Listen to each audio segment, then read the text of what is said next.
It's TelliVision87. Welcome back. Gonna give you guys a quick update on this Diddy trial. Now, Diddy's legal team, they've actually asked for a mistrial in this whole sex trafficking and racketeering trial, and the judge denied the request. So this came down just a few hours ago. It says here on the Shade Room post, shout out to them, on Wednesday, Diddy's defense team requested a mistrial, arguing that prosecutors tried to suggest the mogul had a hand in evidence tied to Kid Cudi's arson incident being destroyed. Lance Jimenez, the LA arson investigator who worked on Cudi's case, took the stand on Wednesday and provided insight to the scene where Kid Cudi's Porsche was set on fire. After concluding that someone cut a hole in the top of the vehicle and threw a Molotov cocktail inside, Jimenez testified that fingerprint cards related to the crime had been destroyed in 2012.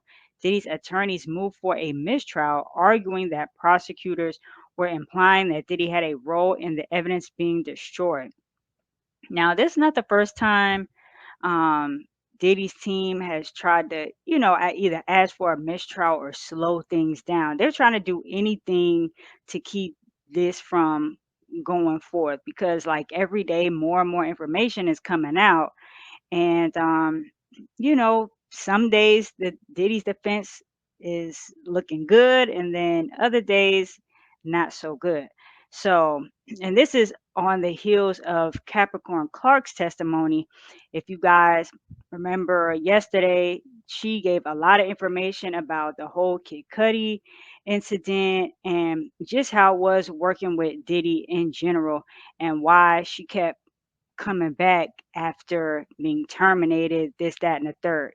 Um, you guys can go and search all that. I'm not really trying to rehash that right here.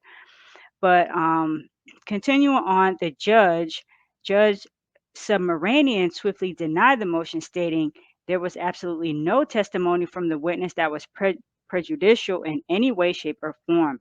The judge told jurors to disregard Jimenez's testimony about destruction of fingerprints because it was not relevant to the case. And I feel bad for these jurors are going through so much because they've heard so much information. And there's been a few times to where it's like, okay, yeah, you heard that, but disregard it. You heard this, but don't worry about it. It's like, and these jurors, I cannot wait for the jurors to come out if they want to, be out there and give their interviews and write their books and stuff like that on this trial. Yeah, so let me know what you guys think about that. This judge is like, he's trying to get out of there, get everything wrapped up. He's saying by 4th of July, and then let the jury go in and deliberate and do all of their things. So let me know what you guys think about that. The Diddy's legal team trying to get call for a mistrial, and just what you think about the whole case in general, as everything is kind of starting to, like I said, more and more information is coming out about just how Diddy was operating behind the scenes and how his staff, his security, this, that, and the third was happening. This and it's like it's only week 3. So it's like how much more information do we not know? And what are we gonna find out? Drop all your thoughts below on that. And speaking of the case now, Cassie, she did her testimony. She's very, very pregnant. And hey, after it's been like a week and a half after her testimony, she gave birth to baby number 3 with hubby Alex Fine. So they apparently they took Cassie in and she welcomed the third child. We don't know if it's a boy or a girl. Um, but yeah, according to this to ABC News, the baby and Cassie are healthy and doing well. So like and even going back to the case, like the defense wanted was kind of like taking their time stringing Cassie along because they were hoping like, okay, maybe if she goes to labor, then we could have a mistrial, this, that, and the third. So I had a feeling that this baby wasn't gonna come out until Cassie got up on that stand and said what she had to say. So like it's that chapter of her life is closed, you know, it's behind her and she could look forward to her new baby and her family. So whatever side you're on, if you're team Cassie, if you're not team Cassie, if you're kind of somewhere in the middle,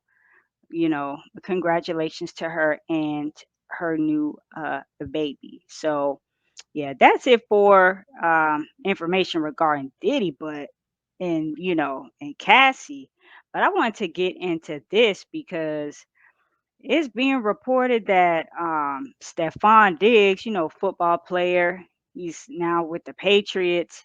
Apparently, there was a viral video surfaced of Stefon on a boat with the ladies and allegedly some type of drugs that pink cocaine. This says pink substance, so let me say that pink substance.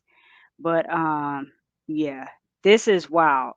So let me play the actual video of Stefan on the boat with these ladies. Well, it's something that we're aware of. And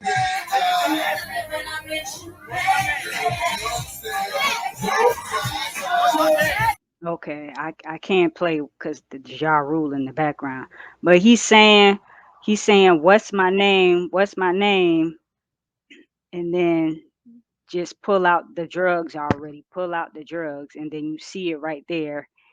And then yeah.